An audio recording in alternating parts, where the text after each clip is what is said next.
ଦେଖନ୍ତୁ ଯେହେତୁ 2 ଦିନ ତଳେ ପୂର୍ଣ୍ଣମୀ ଥିଲା, ସମୁଦ୍ର ଏବେ ବି ଫୁଲିକି ଅଛି ଏବଂ ଆମର ଶାଳନ୍ଦୀ ବୈତରଣୀ ଏବଂ ତାର ଯେତିକି ଶାଖା ନଦୀ ଗୁଡ଼ିକ ଏ ସବୁ ସିଧାସଳଖ ସମୁଦ୍ର ସହିତ କନେକ୍ଟ ହେଇଛନ୍ତି। ତେଣୁ ସମୁଦ୍ରର ପାଣି କମିବା ଉପରେ ଆମର ପାଣି କମିବା ବି ନିର୍ଭର କରେ ଏବଂ ଉପର ସ୍ଥାନ ଗୁଡ଼ିକରୁ ପାଣି କମିଲାଣି। এই ଅଞ୍ଚଳ ଗୁଡ଼ିକରେ ପାଣି ଆଜିର ଦିନରେ ଯେଉଁ ହାରରେ ବଢ଼ୁଥିଲା ଗତକାଲି, ଆଜି ସେ ହାରରେ ବଢ଼ୁନି, ଅଳ୍ପ ହାରରେ ବଢ଼ୁଛି ଏବଂ କେତେକ ଜାଗାରେ ସ୍ଥିର ଅଛି।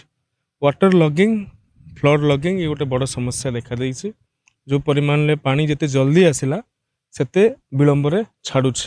ତେଣୁ ଲୋକମାନଙ୍କ ପାଇଁ ଯାହା ଆବଶ୍ୟକ ଆମର ଅଛି, ଯାହା ପୂର୍ବରୁ ପ୍ରସ୍ତୁତ କରାଯାଇଥିଲା, SOP ଯେଉଁଭଳି ଭାବରେ ହେଇଥିଲା, ରନ୍ଧା ଖାଦ୍ୟ ଠାରୁ ଆରମ୍ଭ କରିକି ଶୁଖିଲା ଖାଦ୍ୟ ପର୍ଯ୍ୟନ୍ତ ତାକୁ ଏକ୍ସଟେଣ୍ଡ କରାଯାଉଛି। ପ୍ରଥମେ 3 ଦିନ ପାଇଁ କରାଯାଇଥିଲା, ଆଜି ଆଉ 3 ଦିନ ପାଇଁ ମଧ୍ୟ ନିର୍ଦ୍ଦେଶ ଯାଇଛି।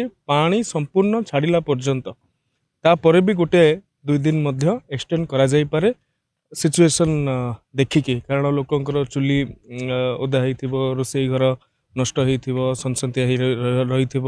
ତେଣୁ ଏସବୁ କ୍ଷେତ୍ରକୁ ନଜର ରଖିକି ପ୍ରଶାସନ ତରଫରୁ, ସ୍ଥାନୀୟ ପ୍ରଶାସନ ତରଫରୁ ନିର୍ଦ୍ଦେଶ ଦିଆଯାଉଛି।